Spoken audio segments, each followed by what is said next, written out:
Alhamdulillah, wassalatu wassalamu ala rasulillah Sayyidina wa maulana Muhammadin ibnu Abdillah. Melanjutkan pelajaran kita masih seputar tentang ibadah di bulan Ramadan. Pembahasan kita kali ini masih berkaitan dengan beberapa pembahasan sebelum ini. Kita telah mengkaji perkara-perkara yang dapat membatalkan puasa, dan salah satu di antaranya adalah jima atau berhubungan intim, baik keluar sperma ataupun tidak keluar sperma. Hanya saja berbeda dengan penyebab-penyebab yang lainnya yang dapat juga membatalkan puasa. Khusus pada poin ini, selain puasanya rusak bagi orang yang berhubungan di siang Ramadan, selain puasanya batal, maka di sana dia wajib untuk membayar kifarat, penebus daripada kesalahan itu.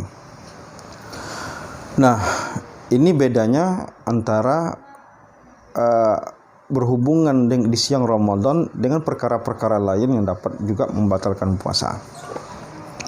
Ada beberapa ketentuan yang perlu kita perhatikan. Pertama, yang batal di situ adalah jika terjadi hubungan intim yang dipahami, ya, hubungan suami istri. Berbeda dengan bercumbu. Kalau bercumbu tidak sampai membatalkan puasa.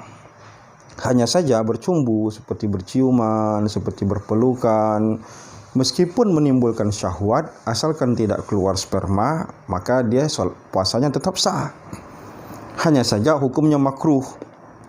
Walaupun ada di hadis-hadis di mana Rasulullah dijelaskan mencium istrinya. Seperti misalkan kalau kita baca dalam kitab Sahih Bukhari, dijelaskan oleh Bunda Aisyah, kana Nabiyyu sallallahu alaihi wasallam yuqabbilu wa yubashiru wa huwa sha'im. Rasulullah SAW mencium istrinya, bercumbu dengan istrinya dalam keadaan puasa. Tetapi kata Bunda Aisyah apa? Ada di belakangnya. Wa kana amlakukum liirbih. Nah, Nabi mampu untuk mengendalikan dirinya. Kenapa dimakruhkan? Berbeda dengan Nabi. Nabi tidak makruh bagi dia untuk bercumbu dengan istrinya meskipun di siang Ramadan. Karena Nabi SAW itu mampu mengendalikan dirinya. Artinya dia tidak minta lebih. Yang dikhawatirkan kenapa dia dihukumkan makruh, artinya kalau bisa jangan dilakukan itu di siang Ramadan, bercumbu, berciuman. Karena tidak semua orang mampu untuk mengendalikan nafsunya ketika dia mencium maupun memeluk istrinya. Dikhawatirkan dia minta lebih. Dan ketika dia minta lebih, terjadilah hubungan antara dia dengan istrinya meskipun halal, tapi di situ dapat membatalkan puasanya, dan di situ ada sanksi yang sangat berat sekali. Maka Rasulullah itu pengecualian.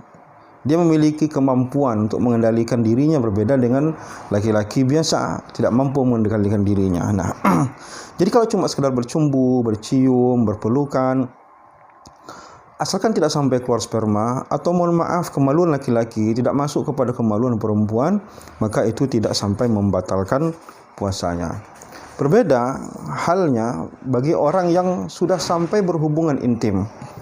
Maka di sana ada hukum yang sangat berat. Arti hukum berat di situ ada sanksi, ada kafarat yang harus ditebus bagi orang yang melakukannya. Kafaratnya apa? Maka ini terjadi di zaman Rasulullah. Maka ada baiknya kita membaca hadis yang ini terjadi di zaman Rasulullah, di mana sahabat melakukan hubungan intim dengan istrinya, lalu datang kepada Rasulullah SAW. Dia bertanya, ya Rasulullah, halaktu. Ya Rasulullah, aku celaka ya Rasulullah. Qala malaka. Kata Rasulullah, kamu ada apa? Qala waqa'tu ala imraati wa ana sha'imun. Ya Rasulullah, aku berhubungan dengan istriku dalam keadaan berpuasa. Faqala Rasulullah sallallahu alaihi wasallam, Rasulullah mengatakan, hal tajidu raqabatan tu'tikuha. Nah, Rasulullah langsung sampaikan, kamu harus bayar tebusan, harus bayar kafarat. Kafaratnya apa? Kafaratnya bukan pilihan, tapi berurutan sesuai dengan kemampuan.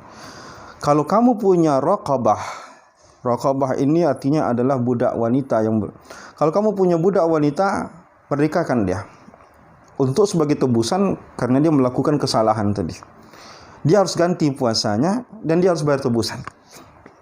Nah, qala hadis ini lengkap ya. Ini sebagai cara untuk menjelaskan kepada kita, laki-laki ini ternyata tidak punya hamba sahaya. Tidak punya urutan pertama menembusnya hamba sahaya. Kalau tidak punya hamba sahaya, apalagi kata Rasulullah, "Fahal tastati'u an tasuma syahraini mutatabi'ain." Kalau begitu kata Rasulullah, laksanakan puasa 2 bulan berturut-turut. Artinya kalau tak ada budak yang merdekakan, apalagi zaman sekarang tidak ada budak yang merdekakan, maka tebusan pilihan yang keduanya, urutan yang keduanya apa? Urutan keduanya adalah dia harus berpuasa selama 2 bulan, bukan hanya 2 bulan, tapi harus berturut-turut. Nah, tapi laki-laki ini mengatakan, "La ya Rasulullah, aku tak sanggup ya Rasulullah." Faqala, lalu Rasulullah mengatakan, "Fahal tajidu it'ama sittina miskinan?"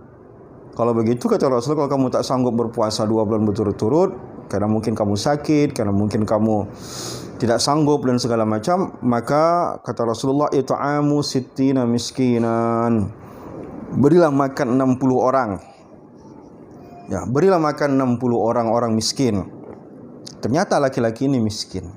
Dia tak sanggup untuk menyediakan makan untuk 60 orang. Qala la, aku tak sanggup ya Rasulullah. Qala famakasan Nabi sallallahu alaihi wasallam, Rasulullah diam. Fa baina nahnu ala zalika utiyan Nabi sallallahu alaihi wasallam bi araqin fiha tamar wal araq al miktal. Qala aina sa'il? Fa qala ana. Qala khuzza fatasaddaq bihi. Karena orang ini miskin, lalu pada saat itu Rasulullah diberikan sesuatu tamar. Lalu kata Rasulullah, kasihlah, mana orang tadi yang telah melakukan hubungan intim dengan istrinya, ambil ini, kasih makan saudara keluargamu. Artinya apa? Ya, di sana ada urutan kafarat bagi orang yang melakukan hubungan intim di siang Ramadan. Nah, tentu saja di sana ada hukum-hukum yang perlu dijelaskan sedikit secara detail. Ibnu Hajar Al-Haytami menjelaskan dalam hal ini, berkaitan dengan ini. Ya. Kata Ibnu Hajar Al-Haytami, pertama, orang yang harus membayar kifarat itu adalah orang yang memang dia wajib puasa, ya. Terkecuali memang orang yang memang dia musafir, lalu dia tidak berpuasa, ya, karena musafirnya, dan karena dia tidak berpuasa, dia berhubungan intim di siang Ramadan, itu tidak ada masalah. Atau orang sakit. Yang harus membayar ini adalah orang yang ketika puasa tanpa ada uzur, dia membatalkan puasanya dengan cara berhubungan intim di siang Ramadan. Karena nafsunya ini, dia enggak tahan untuk melampiaskan nafsunya, lalu kemudian dia berhubungan intim, apakah dia buka makan dulu ataukah dia langsung saja berhubungan intim, maka orang seperti ini yang terlibat. Orang seperti ini yang harus membayar kafarat.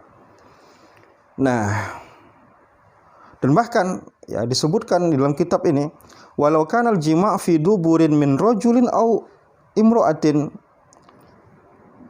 Bahkan bagi orang yang berhubungan intim kepada perempuan maupun kepada laki-laki, maaf, homoseksual, maka orang seperti ini pun harus membayar kafaratnya itu. Siapa yang membayar? Yang membayar adalah wati. Wati itu orang yang mohon maaf kalau bahasa kitanya laki-laki yang suami lah, bukan istrinya ya. Kalau wati itu orang yang melakukannya, berarti si suami. Si istri tidak diwajibkan, tidak dibebankan untuk membayar kifarat ini. Walaupun ada sebagian ulama mengatakan bahwa jika seandainya memang terjadinya hubungan itu karena godaan istrinya, maka istrinya juga harus ikut membayar. Menurut sebagian ulama begitu. Nah, tapi jumhur mengatakan beban ini hanya dibebankan kepada si suami saja, tidak kepada istri. Nah, maka inilah hal-hal yang berkaitan dengan berjima di siang Ramadan. Maka bagi seorang muslim yang sedang berpuasa, bukan menjauhi tapi hindari aktivitas-aktivitas yang bersamaan dengan istri yang dapat menyebabkan orang untuk bernafsu sehingga dikhawatirkan akan terjerumus dalam hubungan intim, dan itu sanksinya luar biasa karena kafaratnya luar biasa. Bukan hanya mengganti puasanya yang rusak, yang batal tadi, tapi dia juga harus membayar kafarat. Wallahu a'lam bishawab. Terima kasih segala perhatian. Assalamualaikum warahmatullahi wabarakatuh. Semoga bermanfaat.